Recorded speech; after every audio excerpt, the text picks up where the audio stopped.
Yeah, we're going to give people a couple of minutes. So.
So as soon as I recover my co-chair, we'll be starting. He should be back in 1 minute.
Probably the queue to get coffee was a bit longer. You should be there.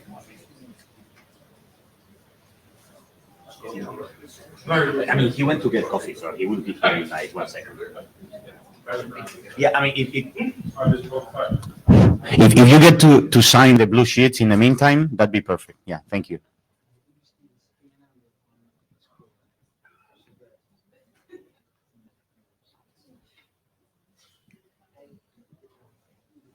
Okay, we can get started. Then I'll go and find him if needed. Okay. Yeah. So get a seat and we can get started. And at some point, Daniel will be back. So welcome to the Trustworthy Multi-Purpose Remote ID BOF. As you know, this is officially it's a working group forming BOF, I guess, or working group rechartering. So the idea is that, if we agree to do this, we will talk to Eric and decide whether we want to recharter HIP or create a new working group or something, but that's not basically so important. So let's focus on, agreeing on a charter and having the discussions. The way we're going to run the session is like we will have 3 presentations, and we already talked to them, but we will try to limit somehow the each slot to 15 minutes, roughly, 15, 20 minutes, don't go over that. And after that, we will go into the Q&A and the discussions. If you have any clarifying questions during the presentations, feel free to go and ask. If you have more general discussion, let's hold until the end so that we can have the presentations, get you guys to be exposed to all the material they have prepared, and then just have the discussions afterwards. But if anything is like clarifying, something is unclear, just feel free to interrupt the speakers. Then at the end, Bob has put together a charter, because the idea of this type of BOF is to basically agree somewhat on a charter. So we will be projecting it at the end and thinking about that. And again, summarizing what are the main decision points here would be to agree if this is a problem, just so that I get you thinking about the questions that we will be asking at the end. If this problem is worth solving, if it's worth basically working on this problem, if the constraints that we're going to be defining make sense, and you will be the constraints basically defined, in the presentations, the scope. And then I will be asking the presenters also and the room if there's people that they are willing to put cycles on that. So we make sure that there's enough energy. That's one of the explicit questions we got from our AD. So I will be asking that. Okay, so now I got Daniel back, and we can start basically officially. The Notewell. So if you are not familiar with the Notewell, you should go off and read the Notewell and the links, the references. And this meeting is governed by the Notewell.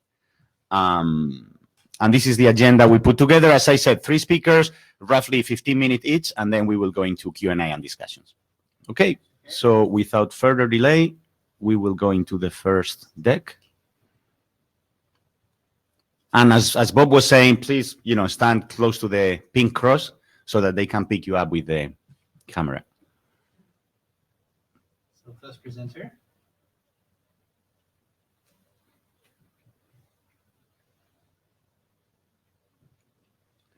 He will go to full screen in a second. Okay. Is that the 12th multipurpose? Is that this one? Yeah, that one. Let's see. Yeah, that's it. Hi, I'm Stu, and I'm a 20-some-odd year email list participant in some IETF activities, but a total noob for actually being here in person, so forgive me and correct me if I stray. So the subtitle here, Extending Locator Identifier Split and Strong Authentication Techniques to Identify Physically Nearby Objects, you'll notice that doesn't say anything at all about unmanned aircraft systems. Unmanned aircraft systems are the motivating first use case. But I mean, the general problem is I encounter this object in the physical world, and I have some reason for believing that it or a proxy for it is on the internet. How do I figure out which it that it is so that I can begin communicating with it or its proxy or whatever? So talk about the UAS problem. We need to somehow identify these aircraft. They're small. They're not fast compared to a jet airplane, but they're fast compared to how big they are. And they're fast compared to the distances at which you can see them, hear them, receive short wavelength radio transmissions from them, etc., which means they can close the distance to you really rapidly. From the first point where an audio-based detection system for drones can detect a drone and it's been optimized to be able to hear it at range, until when it's on you is a matter of maybe 15 seconds if it's flying full out. So if somebody is malicious, this is clearly a problem. Or if somebody is merely incompetent, it's a problem. The language that's developed in the industry to talk about the operators is the clueless, the careless, and the criminal, right? The clueless guy doesn't know that he shouldn't be flying at Gatwick. The careless guy knows that he shouldn't be flying at Gatwick, but he doesn't care. He figures, who's going to notice? I'll get away with it. And then the criminal guy, he's there because he intends to do harm. The criminal guy, I believe, I still have enough faith in human nature, is in the vast minority. But even if he didn't exist, we got a problem with the clueless and the careless. Remote operation. Everybody's used to the little joystick controller for the guy who's flying in the park. But, we've slapped LTE modems on these things, which, by the way, is mostly illegal. And at that point, you can fly them 12,000 miles away. So this talk will be a little bit United States centric because, those are the people who are paying me to do this work, and that's what I'm most familiar with. But the FAA in the US is just one example of a civil aviation authority, and all the CAAs worldwide are worrying about this problem. FAA is going to do a notice of proposed rulemaking this December. They want to do performance-based standards. They've turned to ASTM International as a consensus-based industry standards development organization to develop how this will be done. I was at the ASTM meeting 2 weeks ago where we passed a standard that doesn't answer the mail. It's cool so far as it goes. It's got 2 modes of operation. Network remote ID uses the internet to get information from the aircraft or a proxy for the aircraft, which might just be the operator's cell phone where he goes to a web-based form and says, I'm going to operate in this airspace volume from this time hack to that time hack. But somehow over the internet, I can find out who's in this airspace volume at a particular time. Broadcast remote ID is an actual transmission from the aircraft to the ground, so I can take my phone or my tablet and receive it and get a beacon from this thing. Who is it? But the initial ASTM standard falls woefully short in making the information immediately actionable. First off, I can just assert I am Adam's drone. There's no signature, there's no verification, there's no basis for trust whatsoever in the ASTM standard. They do have a so-called authentication message format, but it doesn't really tell you how to do authentication, which is kind of cool because that gives us a foot in the door, right? It gives the IETF an opportunity to write some complementary standards based upon the much greater knowledge of cryptographic protocols here in this SDO than in that SDO, which is more concerned with strength of materials, to solve this problem. Secondly, there's no way to know whether the operator is trusted if the observer lacks internet connectivity. I got this ID, I'm looking at it, I go, okay, it's drone number 12345. Is that a guy who's well-trained and is allowed to be flying near the nuclear reactor to make sure that it's not leaking? Or is that some hobbyist who's flying near the nuclear reactor just because he thinks it's fun? Also, there's no way to instantly communicate with the operator and say, I need to get this guy to exit this airspace volume or land right now. I need to communicate with him immediately. It's not built in. So anyway, the problem comes from the fact that aviators tend to be familiar with radio comms, but not with the middle layers of networking. So IETF could bring a lot to bear here. We think that HIP can help, DNS can help. The whole registry process, probably with RDAP rather than WHOIS, could help. We need to strengthen authentication, but also balance operator privacy, right? You don't want the little old lady next door who hears the buzzing sound and doesn't like it to have remote ID as a way of identifying and harassing an operator who's doing something that's perfectly legal and legitimate. But when a public safety or security person needs to identify that operator and talk to them and say, you got to land, then there needs to be a way to present credentials, you know, to RDAP, for instance, and then pull that information that makes that possible. We think it can be generalized to support lots of other applications. And fundamentally, we think that this mapping of an unmanned aircraft's physical location to an unmanned aircraft's identity is kind of isomorphic to an inverse problem of a host's logical location in the internet, an IP address, to a host ID, which is why we've done some work with HIP. We have actually prototyped and flown a HIP-based extension to the Open Drone ID at the New York State UAS test site. So I'm going to go a lot quicker on the remaining slides. How much time have I already burned?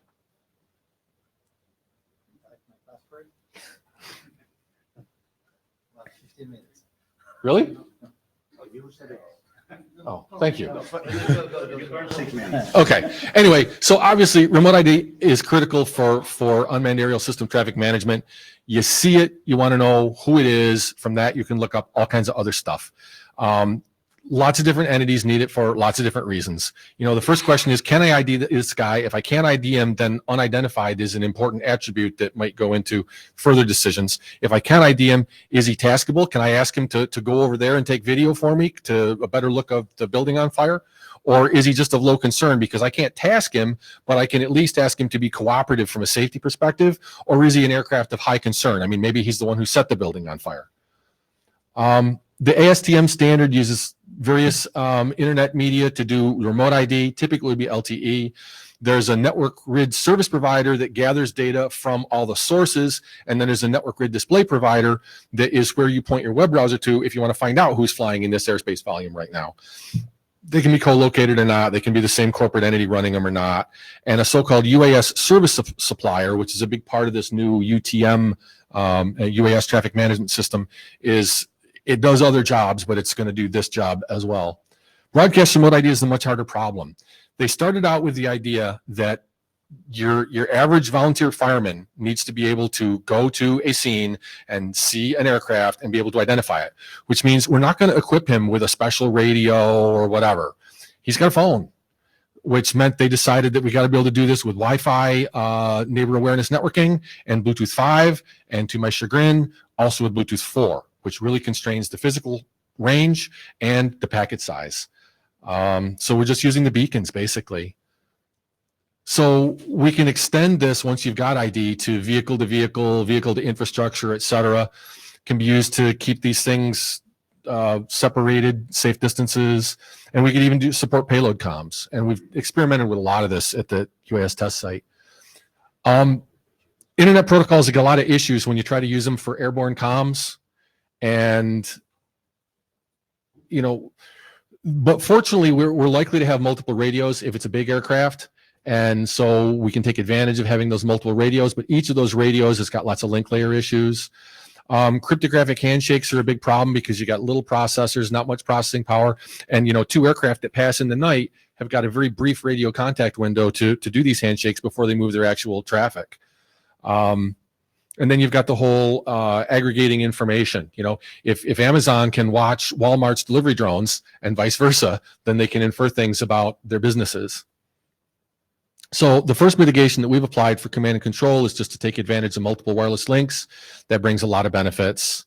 All these slides are available, so I'm not going to waste a lot of time on each of them.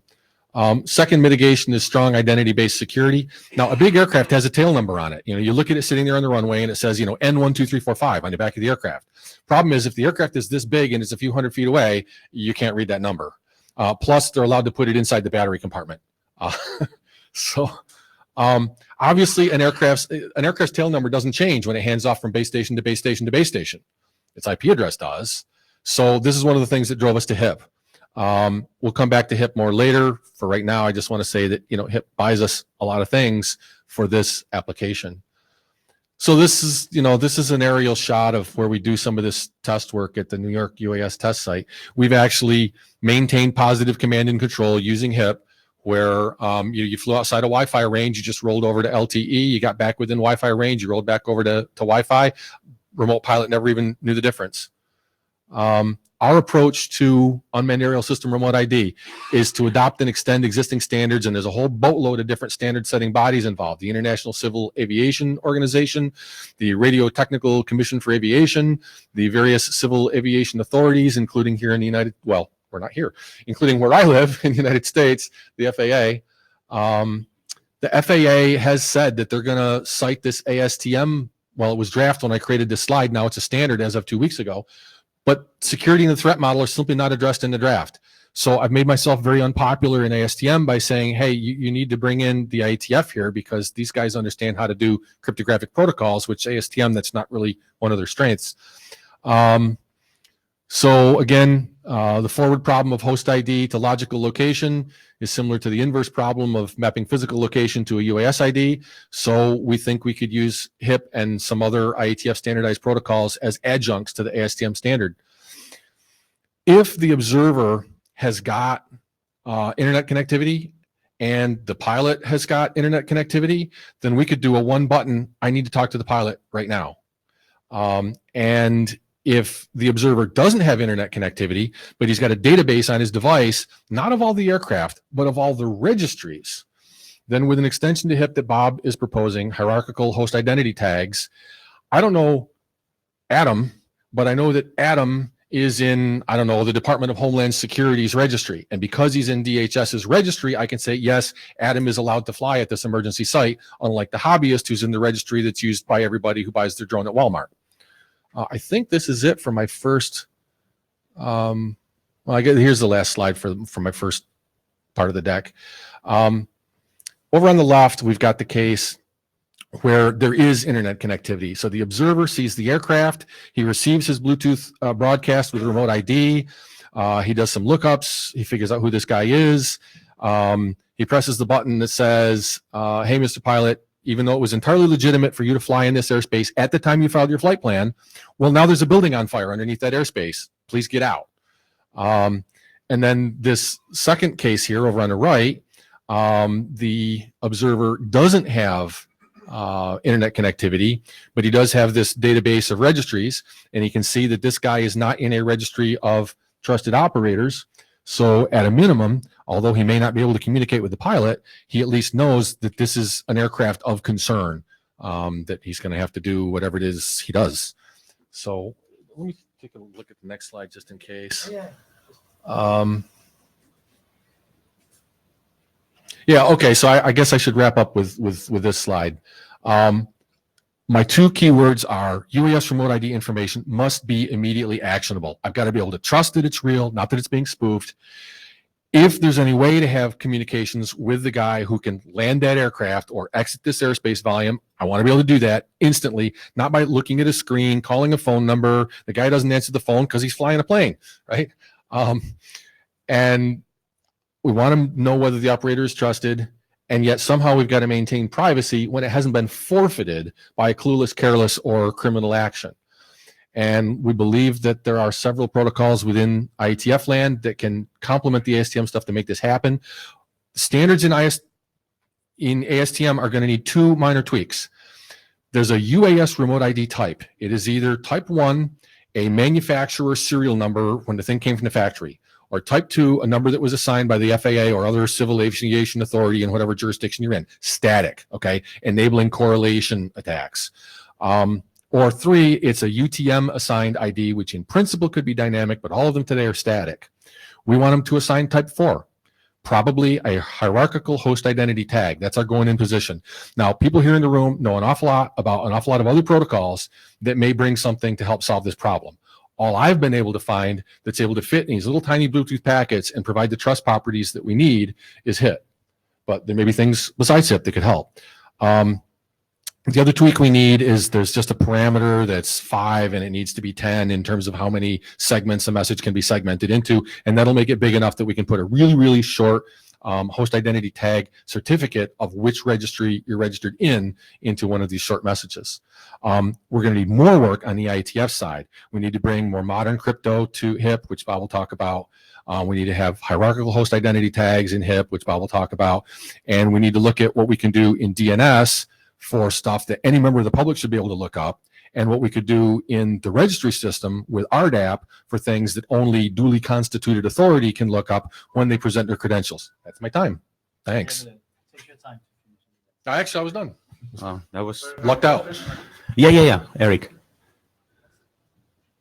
Eric Nordmark. So you said you made yourself unpopular by pointing out that they need some help. Have they gotten to the point that they would appreciate help from the IETF at this point, or not? There is one chairman who remains to be convinced, but those who actually produced the standard that was just approved, they appreciate it. When they started trying to add trust, I mean, they didn't take a going in position of, oh, just going to assert claims and they are what they are. They wanted to have this thing trustworthy, but they just couldn't figure out how to make signatures short enough and how to make certificates short enough that would fit in these tiny little Bluetooth 4 payloads. And when we came to them and said, yeah, we can get that done, they're like, we're thrilled, but why didn't you come to the party 6 months earlier? So that could have been in version 1 of the standard. Thank you. Barbara Stark, AT&T. This sounds pretty rational, but I'm curious, you didn't list CTA, which is another player in this, and they a couple of years ago now, I guess, did a thing on identifying the syntax of an ID. And then they tried to start getting into this, and it was really horrible. Unfortunately, it died. Are you going, would you be liaising with CTA as well, just to make sure that things don't get, and GSMA, and it's like, it's more than just the ones you listed. Would liaising be a lot of what you intend to do? And I would hope to see it in the charter. Yes, liaison is going to be a key piece. I don't have standing in the vast majority of these organizations, but for instance, Ray Young, who's here, he has long been involved in the aviation industry, and so he's plugged into several of those. Bob obviously is well plugged in here, and we're going to need to recruit people who are plugged into these other SDOs so that we can do that. Okay. Wes Herdeker, ISI. They seem to have this belief that trust is binary and that authorization is easy and that authorization will never be misused. What's the clue level there? So I hope I didn't give the impression of thinking that trust was binary personally. I got a little bit more nuanced view than that. But really what we're looking for in terms of trust is most fundamentally that there is some evidence that the asserted ID of this aircraft or of this aircraft's operator is indeed the ID of that aircraft or its operator. Then once you start getting into what is the information that's in the registry and has that information been vetted and all kinds of other, second order issues like that, we'll kind of cross that bridge when we come to it. But right now it's just that the ASTM standard, I can assert I am Adam's drone and that's it. We're done. And we want to at least have something where when I make that assertion, I can sign that assertion with something where you can verify that signature. That's like the first step. I'm Ray Young, and I represent the New York UAS test site, which is one of 7 test sites in the United States designated by the Federal Aviation Administration to test unmanned aircraft systems. I'm also a member of the ASTM F-38 group, and I've been working with RTCA, which is the Radio Technical Commission for Aeronautics, on unmanned aircraft standards since 2011. And the answer is to whether ASTM is seeking help from IETF is yes. The problem with the current ASTM standard, which we call version for remote ID version 1.0, is it's not scalable and it's not secure. So we've already, at the meeting 2 weeks ago, which Stuart attended, we are under great pressure to get out a remote ID standard from the FAA, because the FAA will not allow drones to fly over people or over crowds or beyond line of sight, visual line of sight of the pilot without a remote ID standard. So the version 1.0 that we approved, we had to deal with some objections, which was a difficult process, but we finally got the version 1.0 standard out just to get something that people could work with. We're committed to working on version 1.1, which hopefully will include host identity protocol, and we're already planning on version 2.0, which will incorporate higher standards of cybersecurity when the final rule is approved by the FAA. So this is very logical. We're excited about the work that this team has done. We want to see it move forward. Thank you. Juan Carlos? Yes. Sorry, Juan Carlos Zúñiga. I'm with Sigfox, and I also happen to be a regular attendee of IEEE 802. And I was involved in the past in the work on the Wi-Fi MAC address randomization for privacy issues. So I'm familiar with the way registries addresses work. And so to me that some of the requirements I saw, especially talking about Bluetooth and stuff, rely on identifiers that are basically managed by registration authorities like the IEEE. And if that is a requirement, that means, or at least my understanding is, we cannot change that. So we have to rely on existing identifiers that are on those, hopefully, compliant drones. So if that is the case, then correct me if I'm wrong, but I see the problem as 3 issues. One is the identifier itself and being an authentic identifier. The second one is getting that identifier to the actual person that is concerned. And the third one is that person authenticating the identifier. So am I right saying that we only want to concentrate here on the third problem? I'm not convinced that the MAC will be a panacea because, for instance, it's frequently randomized for good reason. And I guess we can talk in greater specifics later. I'm really hoping that people will step forward with alternative solutions besides the HIP approach that we have prototyped. Okay. But it seemed to me that a hit was the most suitable identifier of the various identifier options of which I was aware. Okay, so.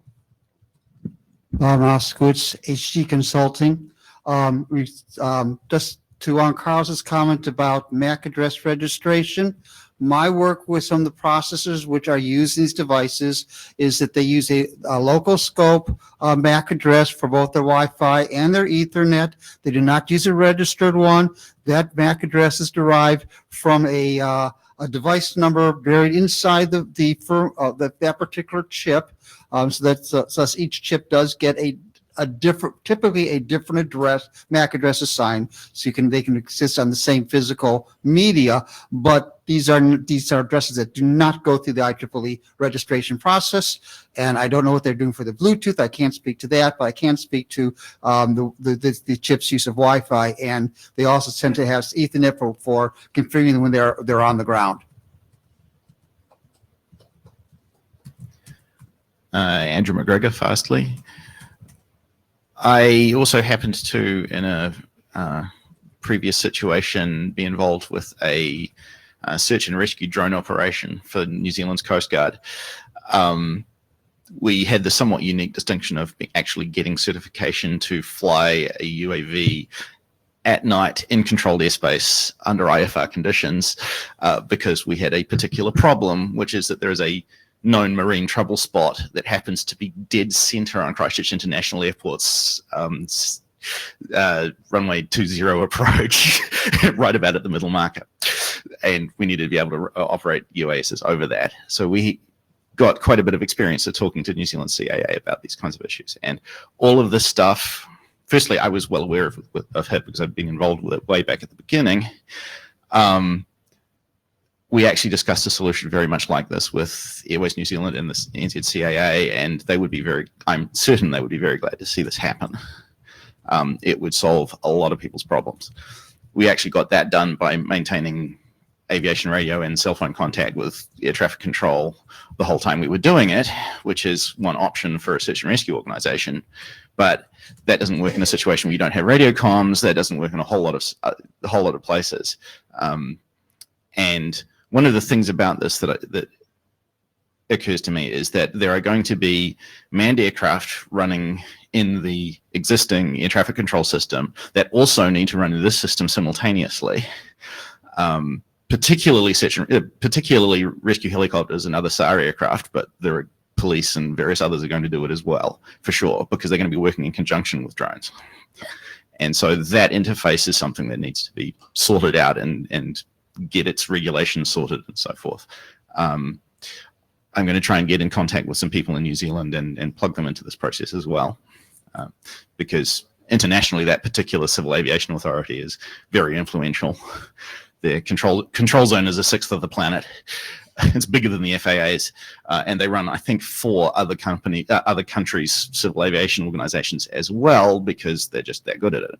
So I'll yes, plug some people into the process. Thank you, Andrew.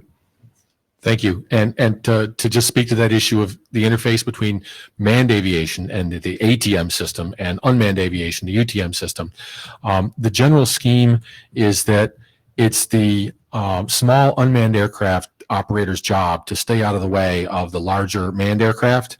So the larger manned aircraft are typically beaconing automatic dependent surveillance mode B, ADS-B, and so long as that information gets pumped into the UTM system, then the operators of these small craft can stay out of the way of the big aircraft. The big aircraft don't need to and don't want to keep track of where all the little ones are. But that said, an interesting thing that seems to be gathering steam is that because UAS typically don't carry human passengers who can die if they crash, they're being held to a lower safety standard than manned aircraft. That's both good and bad. The good part is that it's allowing for a lot more experimentation. And so the tech is advancing in the unmanned aircraft world much faster than it's advancing in the manned aircraft world. And eventually, I've heard people say UTM is the future of ATM, that we're going to sort things out with these small unmanned aircraft, and then it's going to migrate its way up into larger manned aircraft as well. Rick Taylor, Airbus. So one of the considerations, and I totally appreciate, and this is not my area of expertise, one of the considerations when you talk about moving technology onto aircraft which carry passengers, as you say, the reliability aspect is massively increased. So you're looking at real-time embedded operating systems. Sorry, my my voice is going. RTOS, reliability, stuff done in firmware, stuff done in triplicate with different compute systems. The solution must be bulletproof. So a lot of internet-style technologies don't go on the flight deck, you'll be pleased to know. So there has to be that consideration in there when you're talking with civilian aircraft. All I can say to that is point well taken and underlined. Andrew McGregor again. I'd like to point out that your major competitor is also the only organization that has they and their customers are the only organizations that have a significant scale deployment of HIP.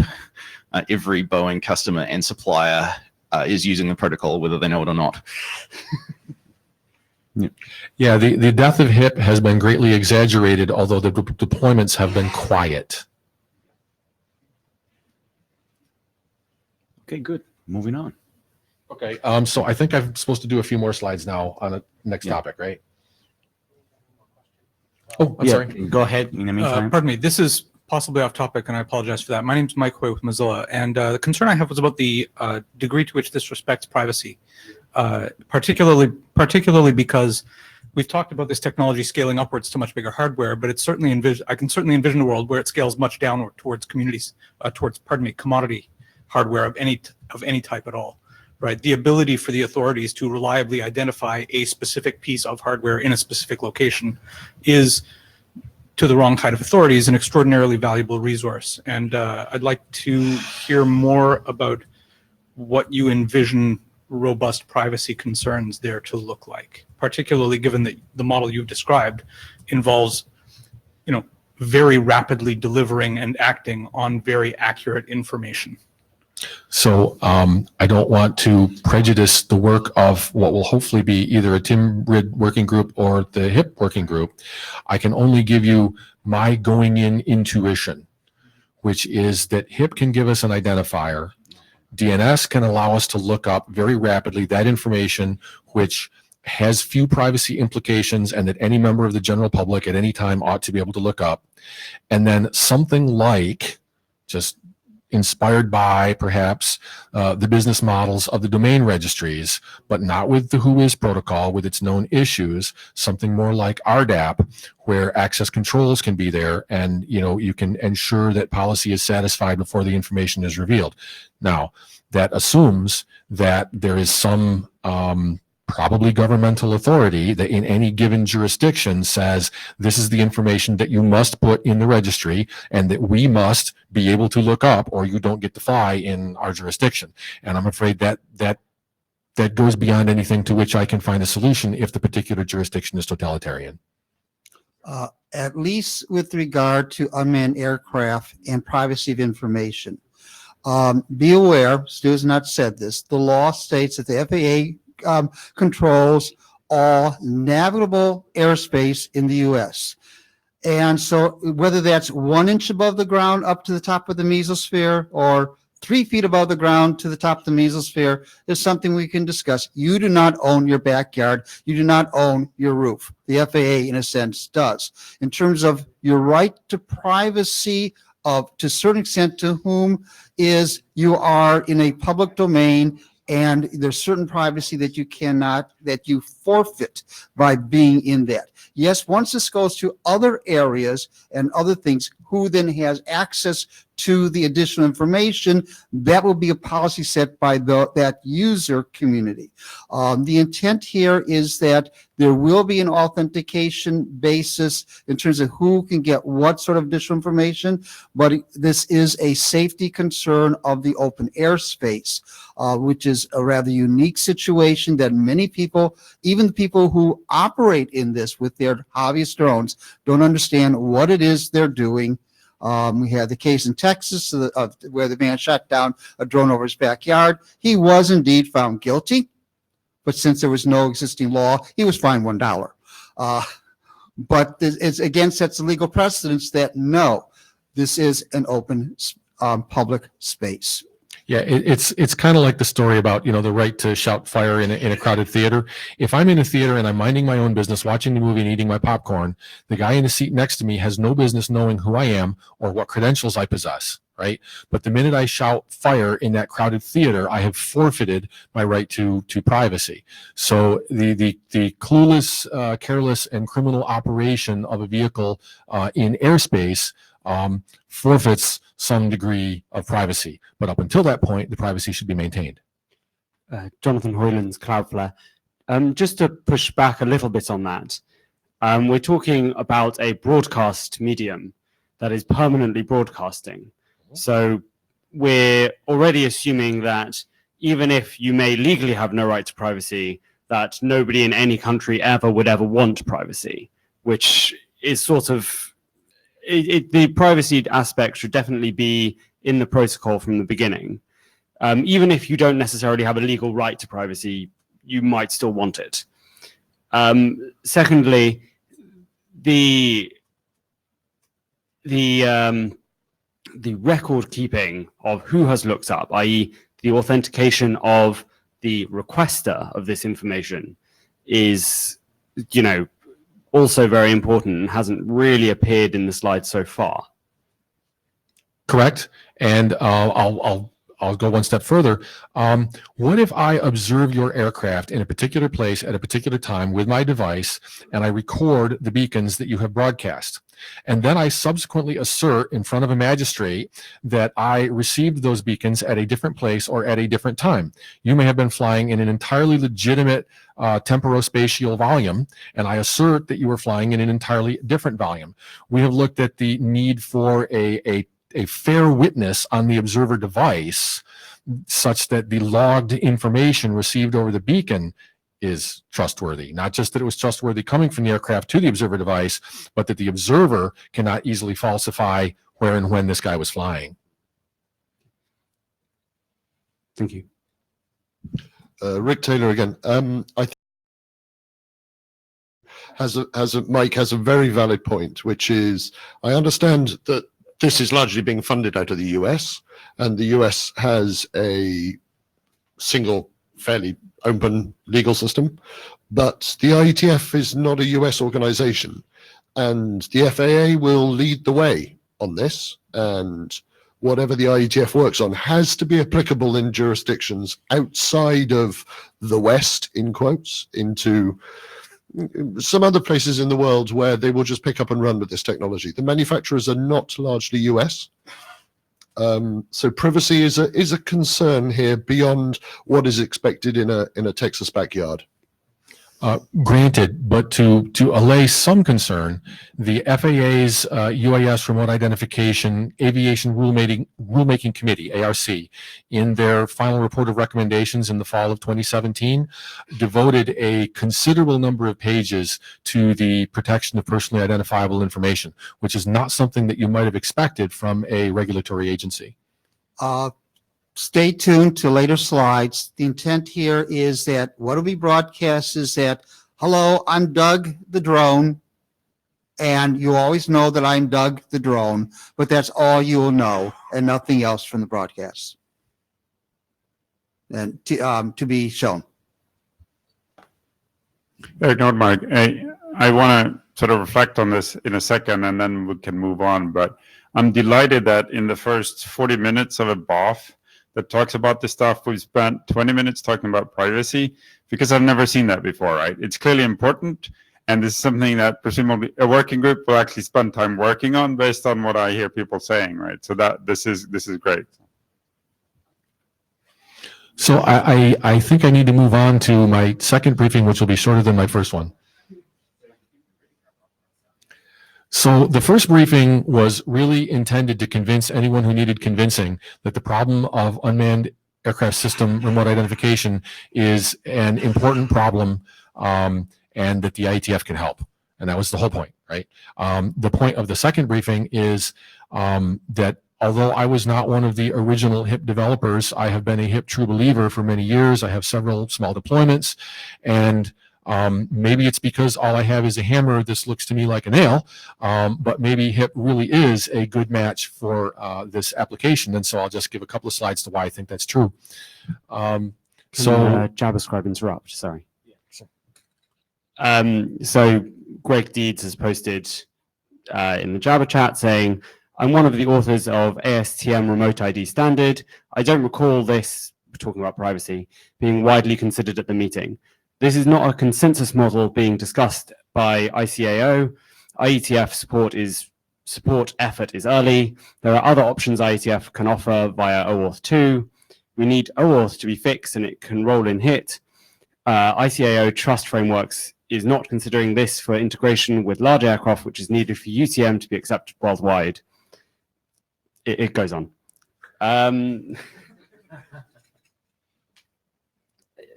But yeah, I feel like I got the gist of.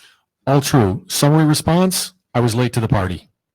Okay. ICAO has been working on this for a while. ASTM's been working on this for a while. I was woefully ignorant of those efforts until quite recently. And they have problems that they didn't think could be solved. And I said, hey, wait a minute, over here in IETF, there are solutions that could be applied. And they're like, we don't believe you. This is too hard. There you go. Sorry, just to read off the key bit of the message, I suggest we hold off on until next year to allow for Airbus, Boeing, and others to contribute to the conversation. I guess I have to disagree because this is moving so fast. The FAA is going to issue their notice of proposed rulemaking in December. It's already been delayed repeatedly for something on the order of a year. And if we don't bring forward the solutions, including the privacy protections that the IETF can offer now, we're going to be stuck with something, and it's going to be an ugly baby. Andrew McGregor, I'd also like to point out that the IETF's lead time is not trivial. So, so even if the IETF does this at IETF and fast mode speed, holding off for that effectively amounts to holding off for a year in itself. Thank you. Okay, so so if you're not familiar with HIP, RFC 4423 lays out the architecture. There is a current draft for RFC 4423 bis. The only reason that draft has not proceeded is it refers to a couple of other drafts that have some issues, so they have not yet proceeded, so it's just a dependency issue. The overlay routable cryptographic hash identity, which is what a host identity tag is defined in 7343. 7401 is the basic HIP standard. 8002 through 8005 are various extensions, some of which, even though they are considered extensions, are pretty fundamental. The general thing that HIP does for us in remote ID is it gives each device a persistent identifier that remains the same across IP address changes. So just like the tail number of the aircraft doesn't change, you know, the HIP host identity doesn't change. The big beauty of this is it enables persistent TCP connections, you know, just like mobile IP. I was an early deployer of mobile IP to aircraft, and then when HIP came along, I'm like, ooh, better. So security associations can be persistent as well. It gives all packets a provenance. There is a book, Beyond HIP, The End to Hacking as We Know It, which an awful lot of is marketing glitz, but it does drive home the point that every packet has a provenance, and that can be a handy thing. It can also be a very dangerous thing when we go back to the privacy issues. Boeing already using it in the secure mobile architecture and derivatives thereof. It's a natural match to aeronautical networking, where you associate the persistent identifier with the aircraft tail number. Now, it's not really called a tail number for small UAS. It's called something else. Just like it's not called a flight plan, it's called an operation or whatever. And then multi-homing is really, really helpful because we can do make before break smooth handoff. You really don't want a lapse in connectivity when you're doing remote ID or command and control or various other things. So network remote ID can leverage all of HIP's advantages. So it's not just that we can have a host identity on the aircraft. We can have a host identity on the UTM service supplier, the USS. We can have a host identity on the registry hosts that you're turning to. So, you know, I don't know how far we want to take this. And one of the beauties of HIP is automagical setup of IP security ESP tunnels from the observer to a pilot. So I can say, you know, I need to talk to this guy right now, and I want that connection to be mutually authenticated and strongly encrypted. Broadcast remote ID is much more constrained, but we can still have a verifiable, persistent ID if it is specifically a hierarchical hit. Well, the second bullet is really if it's a hierarchical hit. You know, which registry are you in? You're in the good guy registry or you're not in the good guy registry. And obviously, good guy registry is in the eye of the beholder. And then beyond HIP, right, I think there's a lot of other machinery that the IETF can bring to bear, including DNS and RDAP as a start. And a radical idea that I want to propose is multicast HIP, because sometimes what I want to do as a public safety person is contact all the operators of all the vehicles that are currently operating in this airspace and say, full stop, get out, or land, or whatever, right? And multicast would be very, very handy for that. I think this is the last of mine. Yeah. Thank you. Yeah, thanks. So Adam, or you want?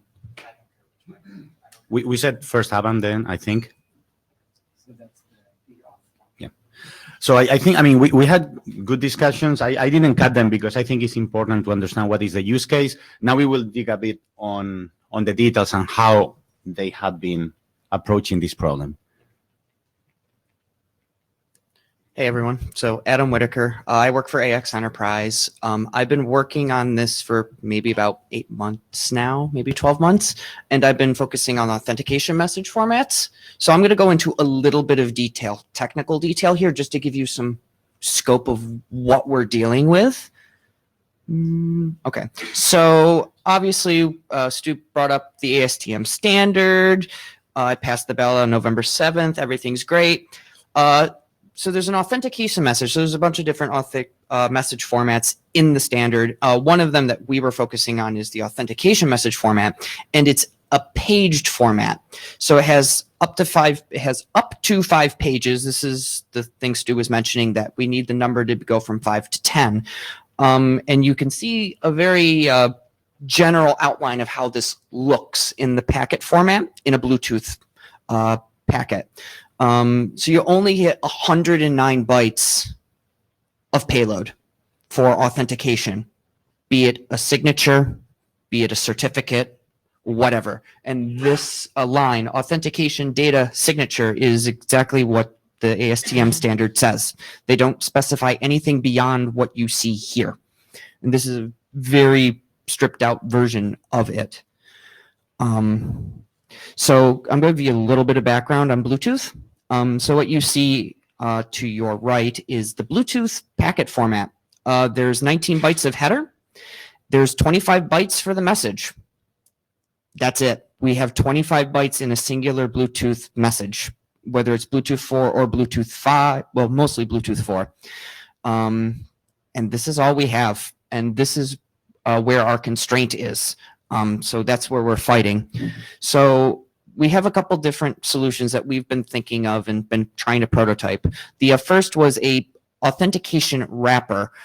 So in the Open Drone ID message, the 25 bytes, we would include the the hierarchical host identity tag, a timestamp for trust, the signature, and the payload. Now this is based on some stuff that Bob will talk about with the new crypto, but the hit is 16 bytes long. The signature is 32 bytes long, and that's, or 64, sorry. Nah, I get my numbers all screwed up. And you only get 23 bytes of payload. So this is the first wrapper format that we kind of came up with. We looked at the constraint size and we said, what can we fit that's meaningful to us? The payload has to have some sort of dynamic thing if we want to sign. That's why there's a timestamp that we have there. But it could be any message. Conveniently, the payload is just big enough to fit any other message format from the ASTM, because they're all 24 to 25 bytes long. So we could just fit them in. So how we got up with this, I'm sorry if this is a little too small, but the slides are available. We came up with a trusted vector or trusted message format where you put in the payload, as you can see here on the far right, a vector message. And now the vector message is signed. You can sign the vector message and assert its trustworthiness. So on the RID application, you might see vector dots every second. Blink, blink, blink, blink, blink. But every third one will turn yellow because of this format, where we resend a vector message almost instantaneously to assert and sign, yeah, this is where I'm going and this is my path. So currently we only have the send side prototyped. We're working on the receive side, and that was part of my hackathon thing. I'm still working on it. So hopefully I'll get something by the end of the week, maybe. We'll see about it. The other thing that we came up with was signed hashed lists. This is an invention of Stu's. I did not think of this. I'm just implementing it and I'm trying to make sense of it still. So basically we want to try to provide provenance to the messages. You're spitting out on Bluetooth messages every second at least. That's a lot of messages and you might not trust all of them. So what if you could hash them, bundle them up in a little package and ship them? So these are two variants on message signing, message hashing, and then signing a list of those hashes to help out there. You might notice that I say pseudo blockchain. Blockchain is a nice word that we use a lot and it kind of annoys me. But if you could link these authentication messages, these signed hashed list authentication messages together, and you trailed a drone somehow, you could, in theory, re-put back together the entire flight path. But the question that I have, and I'm still working on, is this really worth it based on the number of hashes we have? As you can probably see here, there's only 7 message hashes in the left one, and there's only 5 message hashes in the right one. If this is only being sent out once every 3 seconds, is it worth it? I don't know. So that's an open question. The final authentication message format that we've been tinkering with, thank you to Bob, is the offline based. So Stu was mentioning, whether you're online or you're offline. This is your offline, where if you get the idea of a drone and you don't have internet connectivity, you can still at least trust it because you have the registry, the auth in this case, side, where you can look at the registry's hit and you can look at its signature and be like, yeah, I trust him. Because he's in a registry that I trust. I'm in the DHS registry. That drone's in the DHS registry. Well, he's flying over an Air Force base. I guess this kind of makes sense. So this is this. However, this does not fit. The authentication message format is only 5 pages long. So the max is 109 bytes. You need a minimum of 200 bytes to get this to fit. If someone has some other way to do this thing in 109 bytes, I'm curious. But that's one of the pushes we're going for ASTM, is to go from 5 pages to 10 pages to make this thing possible and not fragment it as badly as we want. So future work, we need to talk to the ASTM on 5 to 10 pages. This entire formatting stuff that I just went over might get pulled into the ASTM instead, but that won't happen tomorrow. It won't happen next month. It'll happen a year from now in version 2, most likely. So I'd love feedback. I'd love comments and, hey, maybe this kind of format would look better, to have a list of things that we could bring to the ASTM to be like, look, this might be useful. Might be worth it. If you don't mind, let me finish this slide real quick. So improvements to the format, as I said, I need some stuff to do on my draft. Missing pros and stuff like that, and development of prototypes to show that this is actually viable and works. Go ahead. Thank you. Juan Carlos Zúñiga again. Thanks a lot for information. I'm just curious, trying to figure out how, in your mind, this should work. Because we keep talking about backwards compatibility in the Bluetooth thing. So Bluetooth has this advertising services, right? Yes. So they have to say, I'm a thermometer, I'm a audio device. So I guess you are relying on some existing service of Bluetooth that potentially will be broadcast by hundreds of devices in the exact same area. And you have to figure out which one of these 100 beacons is actually the drone, then look into the payload, then figure out if there's a open drone ID message. Yep. And then go and query the device. So yeah, there's a lot of layers to this. Yes. It's quite complicated, let's be honest. Yeah, so I really don't know how to phrase this properly. The Bluetooth format is dumb. Let's be honest. I mean, you can see it here. I only get 25 bytes. and that's where we fit. And the ASTM standard breaks this further down. Actually, let me jump to, I will come back to that. I'll jump to this slide because this is one of my beautiful backup slides. You can kind of see where the ASTM, there's a header in the ASTM so that you can find out what message they have. But at the end of the day, we're just using their beaconing, Bluetooth beaconing frames. That's the technology we're using, whether it's in Bluetooth 4 or Bluetooth 5. But the beacon does say with the type of service the device is supposed to Yes. do, no? Okay. So, do I have that slide here? I do not have it here. So in the Bluetooth, at the very end of the Bluetooth frame of the Bluetooth headers, there is a application code. Right. And the ASTM has gotten approved an application code. It's 0D. That's their application code. So Okay, so that will be that's backwards compatible to Bluetooth 4. Yes. It should be, yes. I don't know the exact answer. I'd have to look at it and then get back to you. So just a clarification, Juan Carlos, was your concern about the allocation of a code point or the complexity of the Bluetooth protocol itself? Yeah, that's kind of. I'm just trying to figure out how complex the problem is and how much can we actually do at higher layers when probably the bigger issue is in the lower layers. Okay, right. The interesting, Bob Moskowitz, the interesting part about this, of course, these are Bluetooth broadcast messages, and I would suspect that most phones are not listening to these except when they're in discovery mode.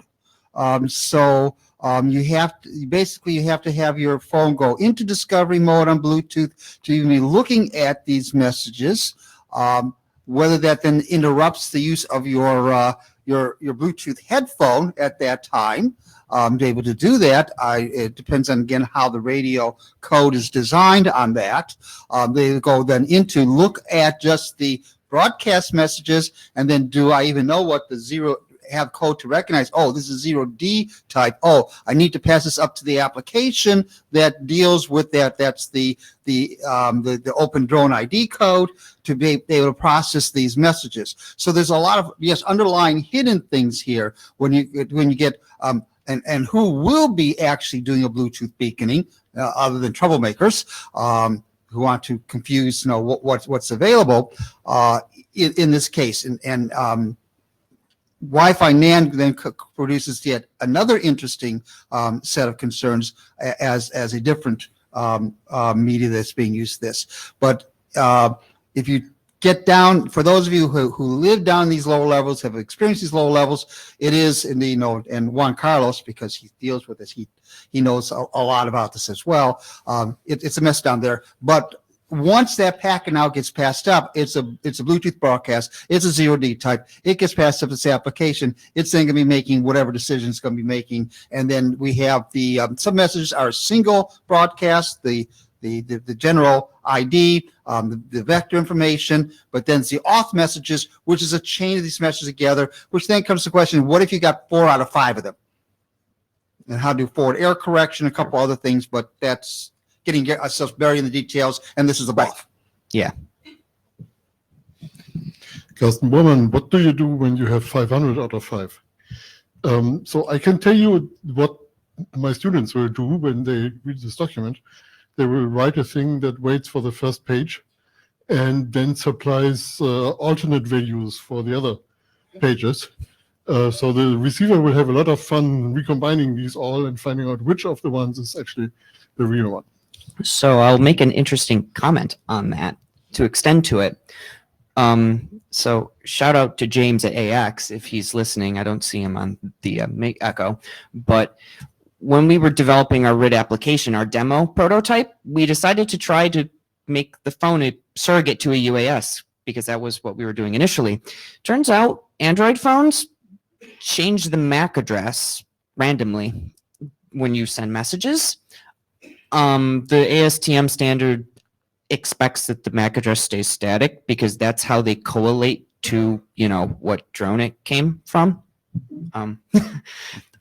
I won't go any further than that because we'll get into technical implementation details, but I just want to point that out because that is, I think, a similar vein.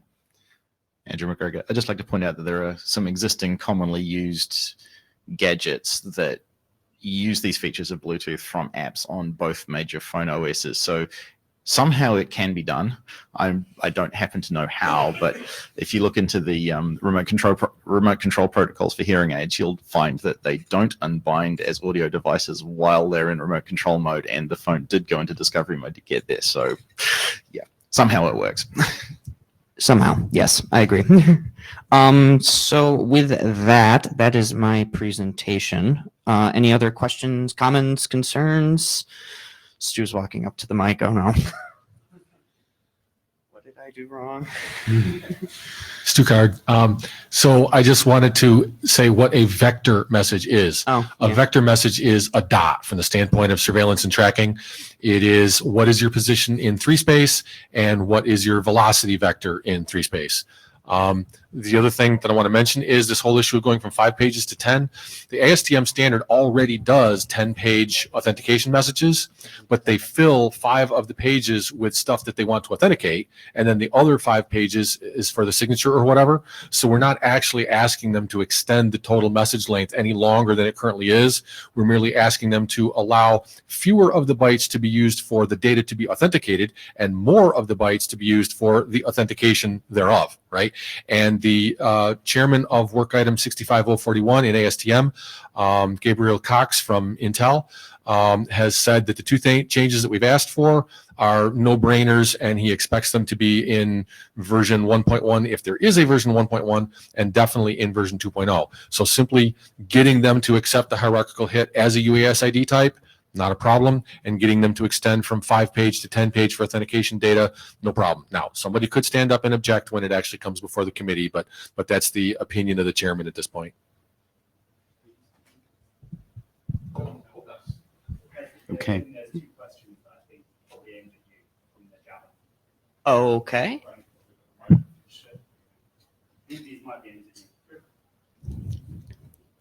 Okay, JavaScribe relaying from Jabba.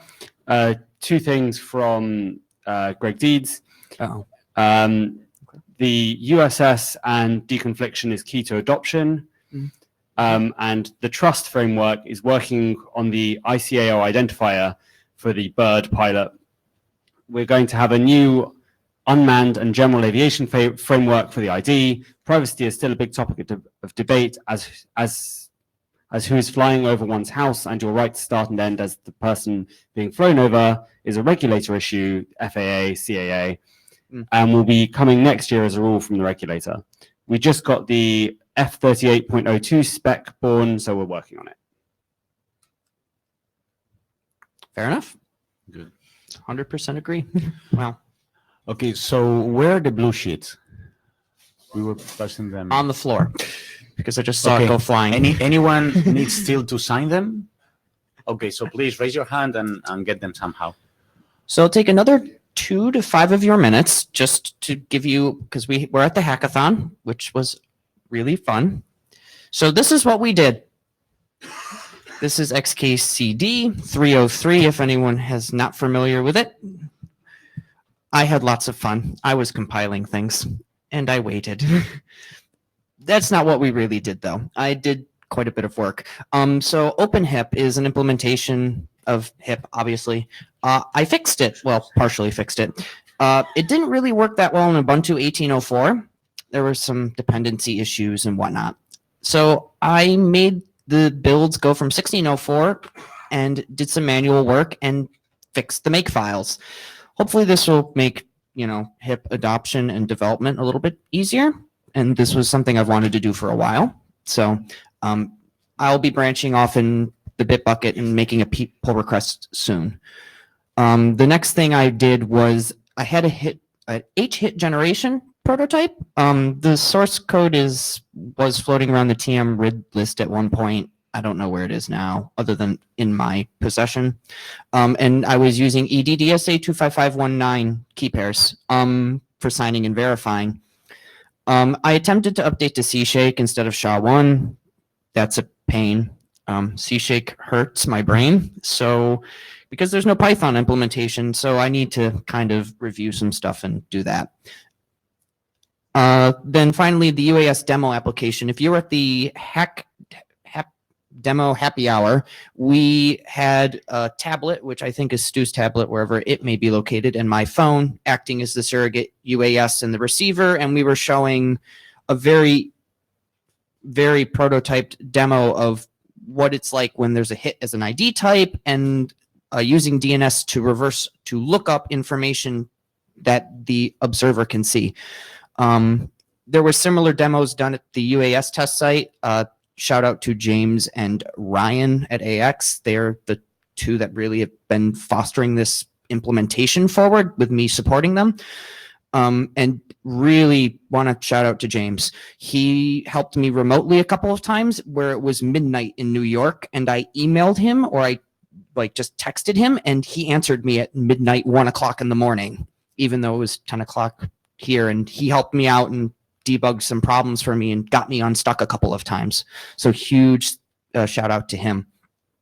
So overall, it was super productive. I learned a lot of things, mainly that ACLs really suck if you don't know they exist or you forget they exist. And DHCP is not your friend when you're using ACLs. And C-Shake is a pain. So I need to figure that all out. And these are some next steps. Help is always appreciated, whether it's just supporting me through the mailing list or email. If you can help me out, that'd be great, or any of us out. And really more implementations are needed for interoperability testing. Any other questions or comments?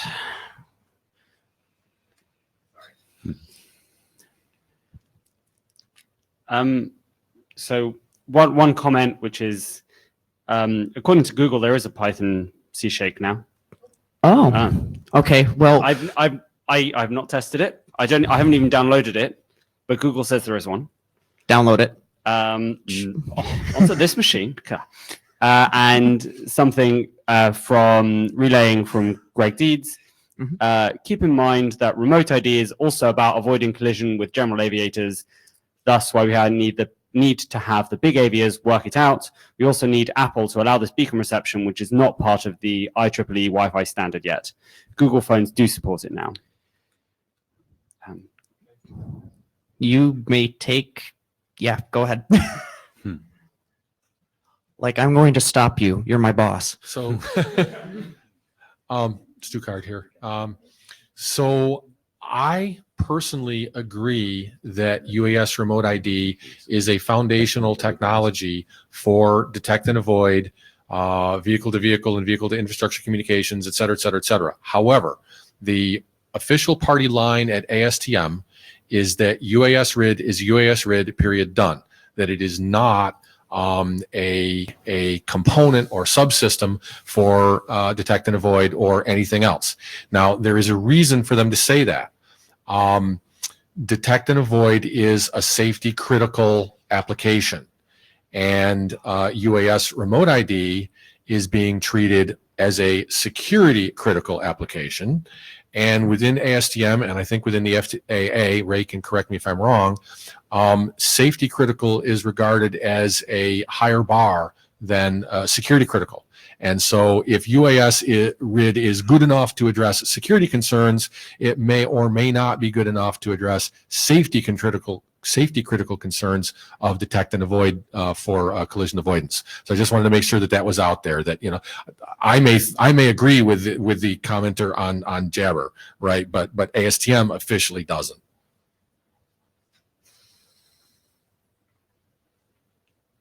So response from Jabber. So agree it is possible in time. I'm not quite sure what that comment relates to, but and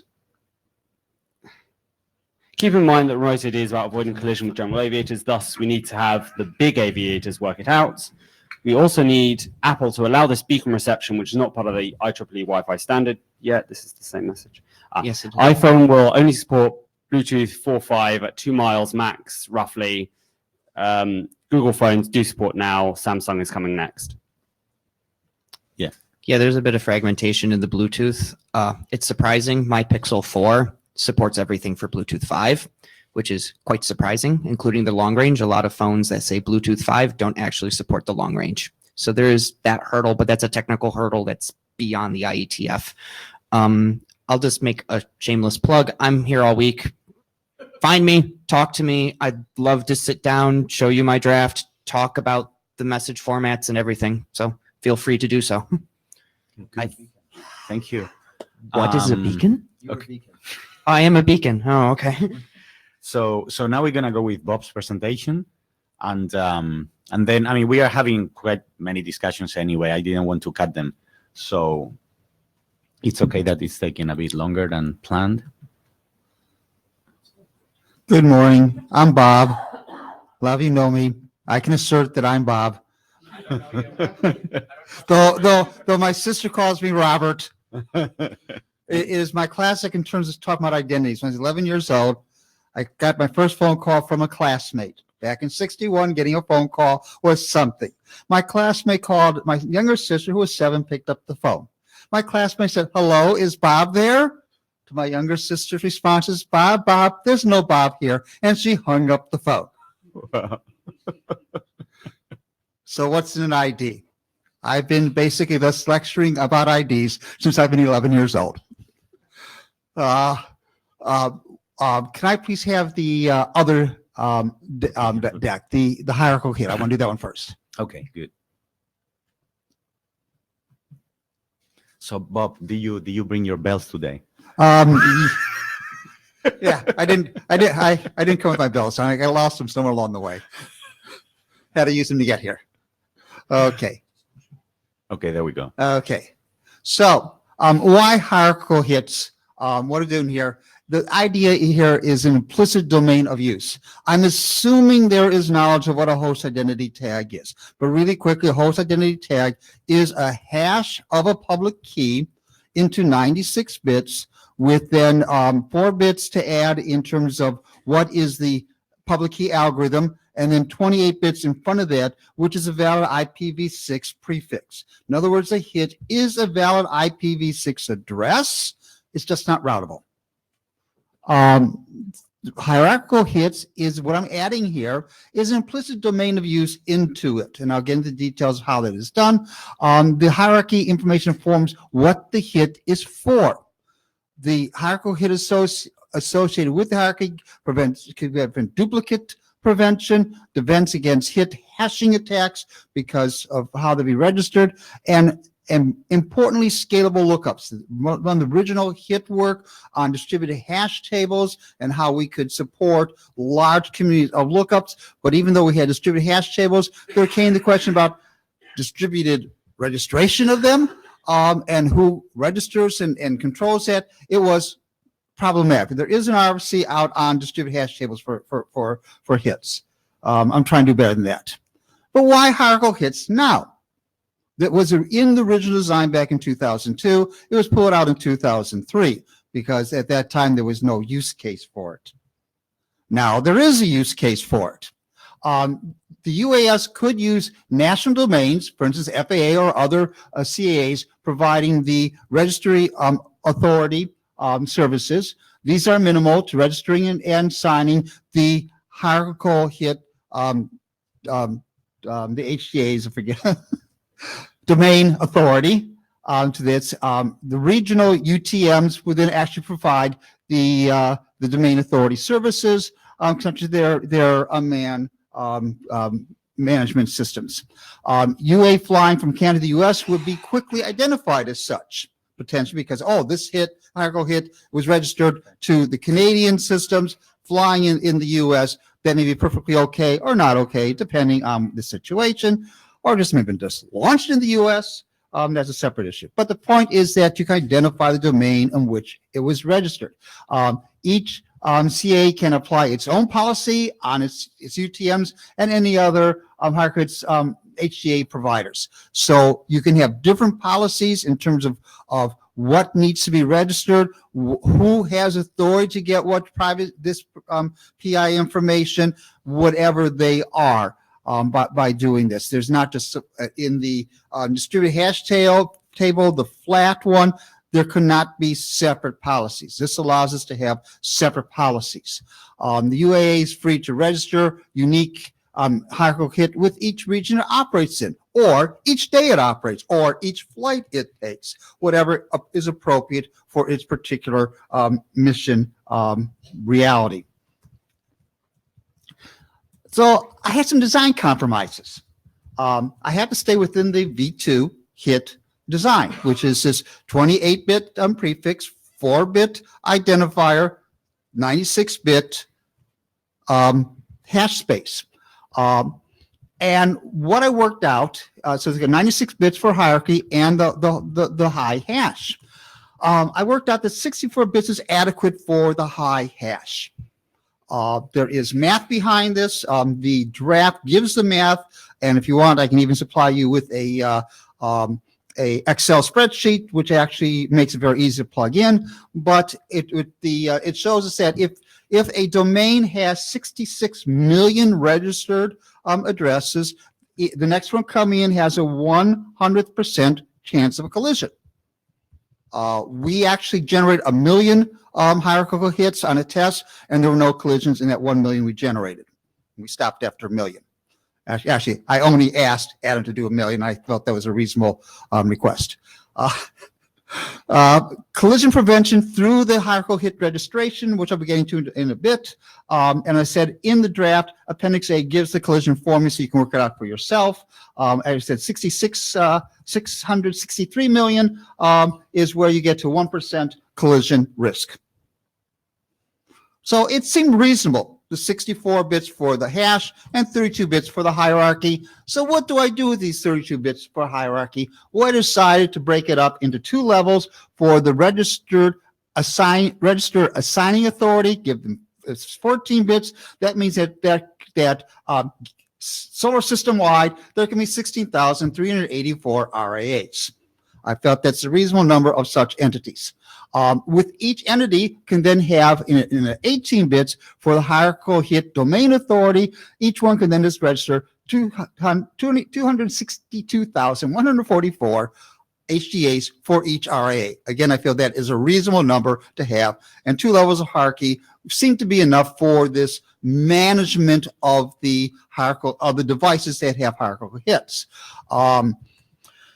So that's the decision I came up with. I'm open to other ways to play around with those 32 bits, but I took this as I explained to Stu, a stake in the ground, and a stake in the ground is a very, very strong statement. And if you want to apply it, I'll explain to you what a stake in the ground really means, or at least what it meant originally.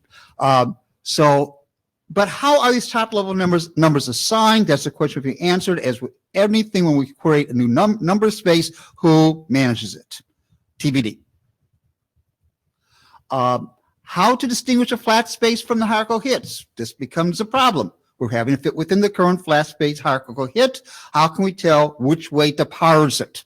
Then we have 2 choices. We can either have specific suite IDs for hierarchical hits in those 4 bits, or we can have a different prefix, different /28.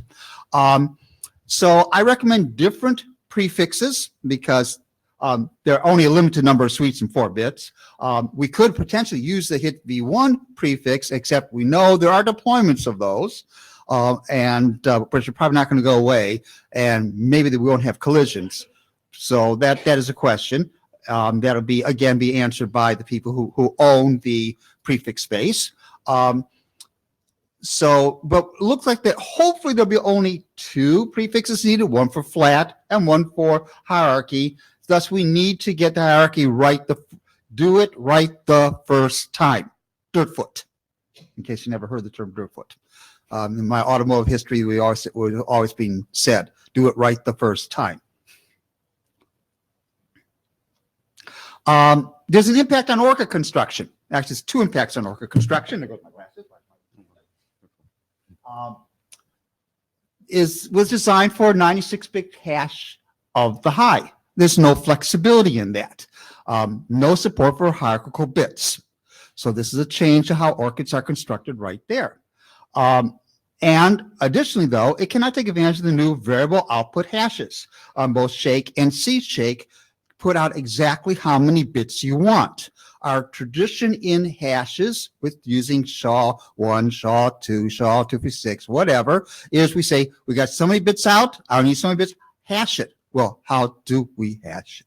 Oh, discussion on truncating. How do we truncate a hash? With shake, it is a variable output. It is learn about, if you're all involved in hashes, look at sponge functions. They are, it's an amazing invention in the world of hashing. And we get out as many bits as you want. So this is a change to ORCA construction with this. So how should these changes to ORCID be addressed? Some are here, some of them are new crypto draft. So I keep those, or am I going to create a separate draft, which is an addendum to ORCID? That's again organizational. That's for the working group to decide. But to note that right now I've been discussing this. I am changing ORCA construction for this work. The Python script soon to be available to create hierarchical hits for testing. We already have kind of one. The thing is we don't have the C-shake support for how we do the hashing right now, because that's why Adam has said that he needs a Python C-shake implementation so he can do it. And here comes Adam to speak to that. Adam Whitaker, AX. So the original Python script that I ran the collision testing on was using SHA-1. SHA-386, didn't you say, not SHA-1? 384? Yeah, 384. It's SHA, yeah, 384. 384. I'm using Python terminology, but I was using SHA-384 to do the collision testing. And then during the hackathon, I got the shake 128 to work because of the variable output length, but I didn't get C-shake because of the implementation problem. So I can have a Python script with either of those available to whoever wants one. I got to get it up somewhere at some point on a GitHub or whatnot, and I'll be working on that hopefully during the week. So I just wanted to clarify that point. And just as a pointer, when I'm talking these hashes, these are NIST standards. Shake is in FIPS 202. C-shake is in Special Pub 800-185. And these are referenced in the documents, and they are available from the NIST site if you don't have them. So questions on the hierarchical hits.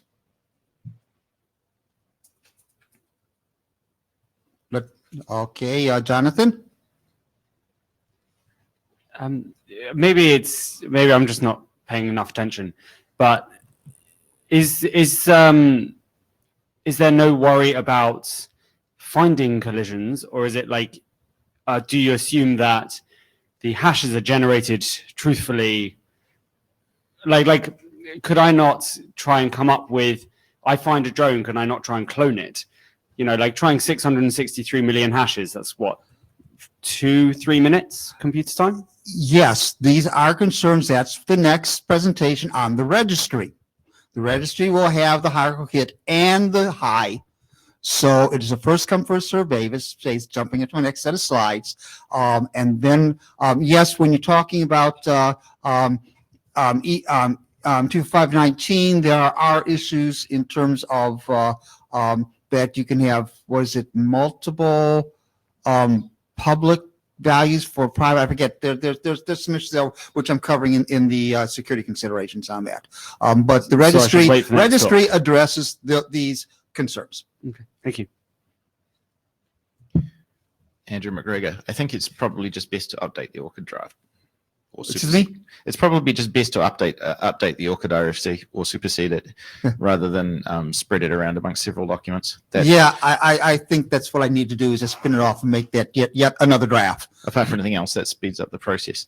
To Jonathan's point, sure, you can clone. You can find something that matches that hit, but you're going to have a to run the protocol, you're going to have a valid a matching private key.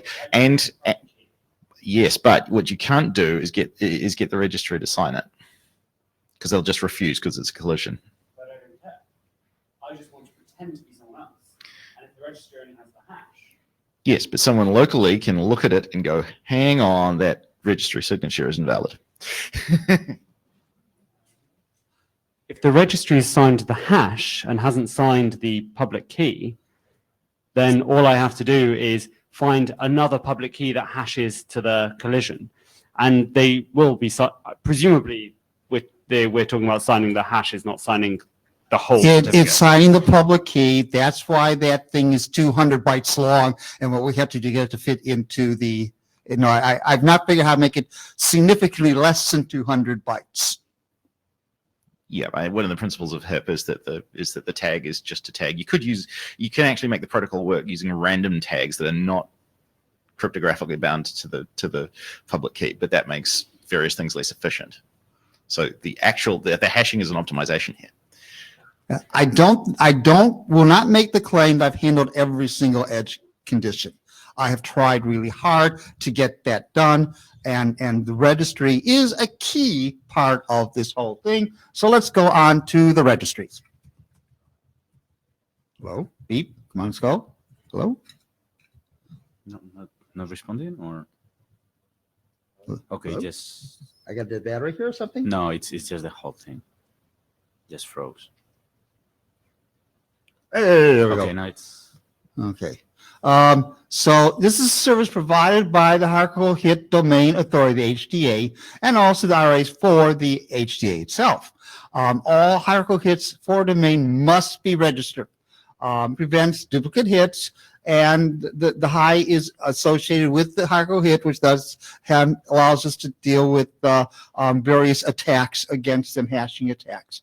Collects other information based on the HDA's policy for other lookup based on who has authorization for that. The registries provide retrieval based on the hierarchical hit and authorization. Initially, what we're looking at is using RC 8005 DNS HIP resource record. This is what we were testing with. Stu provided the tablet. Adams provided the Android phone. I supplied the server that actually was running a version of Bind, where we're providing the domains and the lookups for this to show that we're retrieving the HIP resource record using the hit and getting the high as a result. But other information, registered information based on authorization, and we're talking about what protocols that'll be because DNS has no authorization, so we have to do that in something else than DNS. Expansion to this draft is expansion to 8003. The registration extension, the registration of hierarchical hits is always authenticated. Know your clients. No support for opportunistic registration. It will be, you have to be able to prove who you are to be able to register. Because what you have to have something either using an X509 cert for your ID. Of course, that's a chicken and egg problem, or a pre-shared key. Again, where did this device get its pre-shared key? That can be done through some sideband. For instance, the device first tries to register because it has nothing. It fails. But in that registration says, no, send my PSK over to here. And it's very common what we see today in various web-based SMS sending of an authorization code method could be used. This needs a lot of work still. I won't say that I have that done. Again, getting into hits, some of the other things that can happen is that the I2 message in the registration can contain a CSR. So here is my hit to my high, and I'm going to need a certificate for being used for other sorts of things. And then the R2 can actually then contain the client's X509 cert, which then the client now has also a certificate, can use in any other applications to assert its clientness. There is a new parameter that I'm introducing, the client info for registry-specific information requests. This is just a blob, and it'd be defined by the HTA in terms of what information.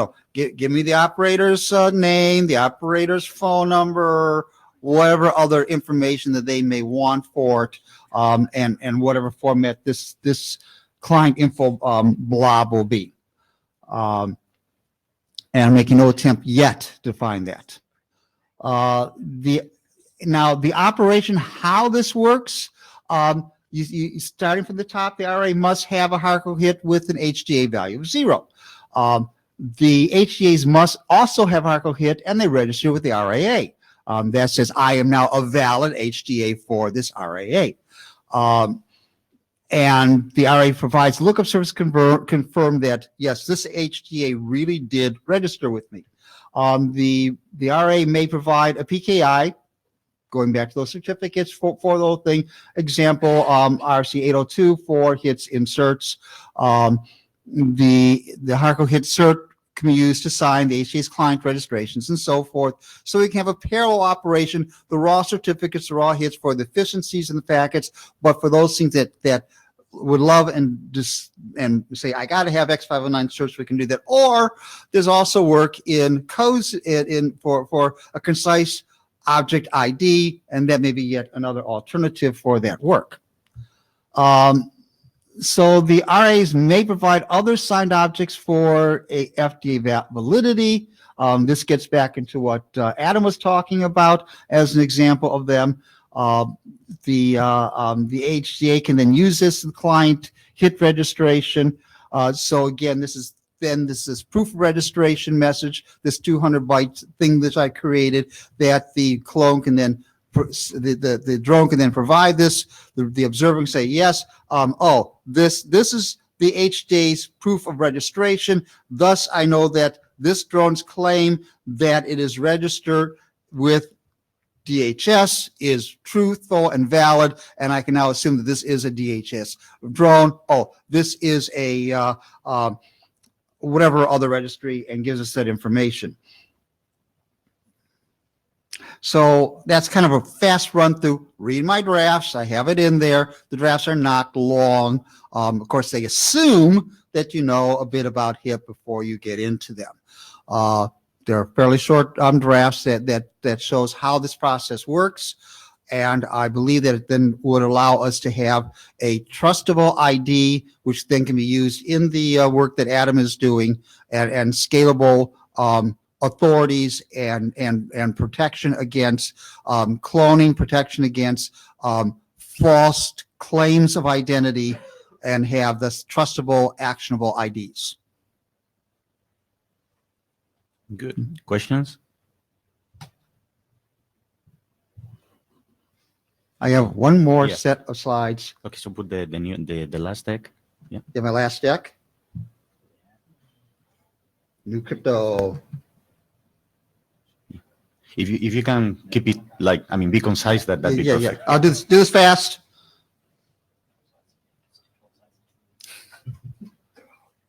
Hello. Is it not responding? Okay, so can you? Okay, what's new is adding the EDDSA algorithms for highs, and the new hash algorithms,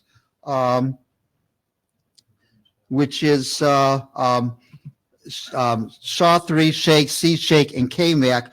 These change everything in how we do things in HIP, and they're really, I'm really fascinated by them and what they change. And finally, a new AEAD. I'm using KAC as a placeholder, as NIST is still having the lightweight competition. I really like KAC for a lot of reasons, but I am not a cryptographer. I will not at all be involved in the decision-making process. I'm just a crypto plumber that uses this stuff. But the beauty about KAC over the other computers, it's the same code base as all the rest of as the hashes. So in terms of code savings, it's or FPGA implementation, it's using all the same stuff.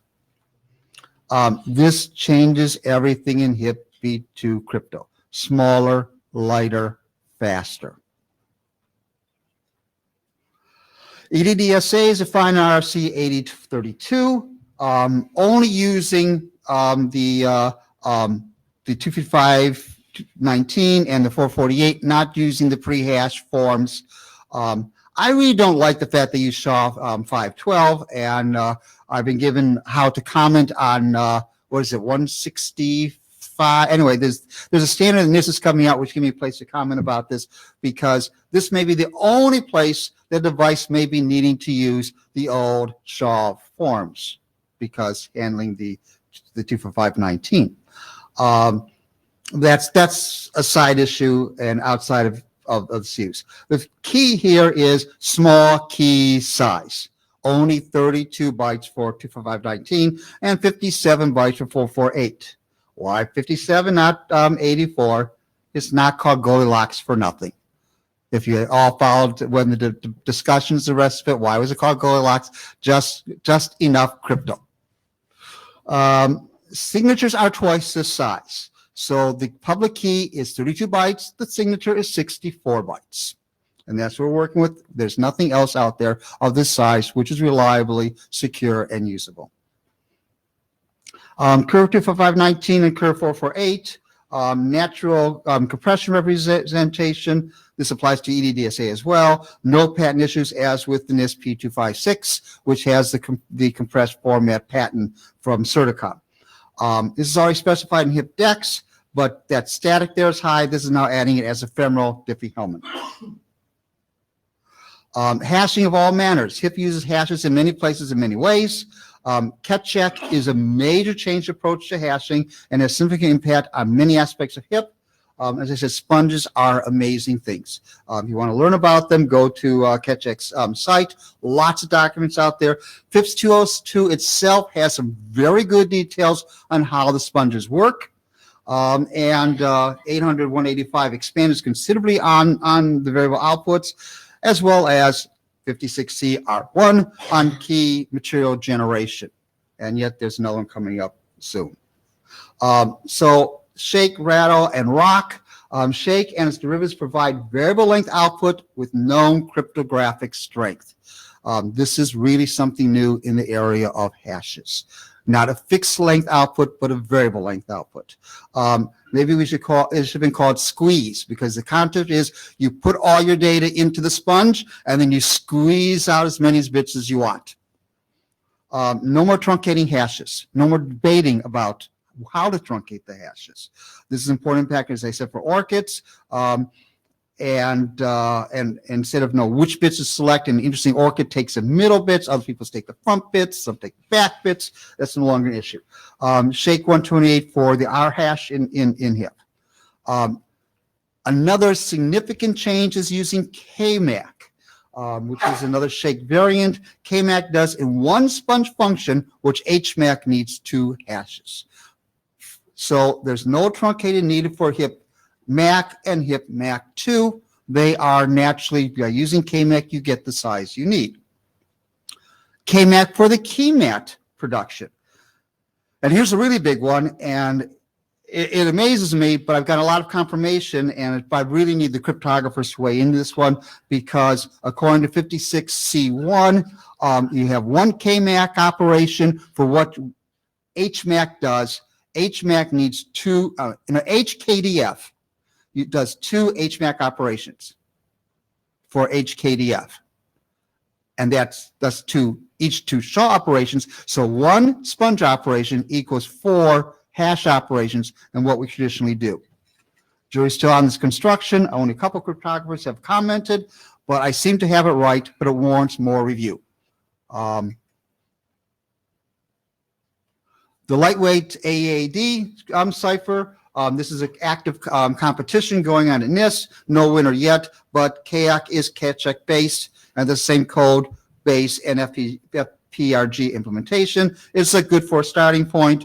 I'll also be working on a draft for using it in ESP for additional cipher for ESP, and I am using it in HIP cipher. And finally, the PRF. No pudding today. So Appendix 185, Appendix B tells how you can use Shake as your PRF construction if you need that in implementation. So I kind of ran through it. It is all new crypto coming in, but well-established crypto, and it does have input, and it's kind of like I find it interesting that nowhere else in IETF am I seeing discussion about the CatCheck hashes. So Eric Nordmark, so trying to translate this to my not knowing any of this.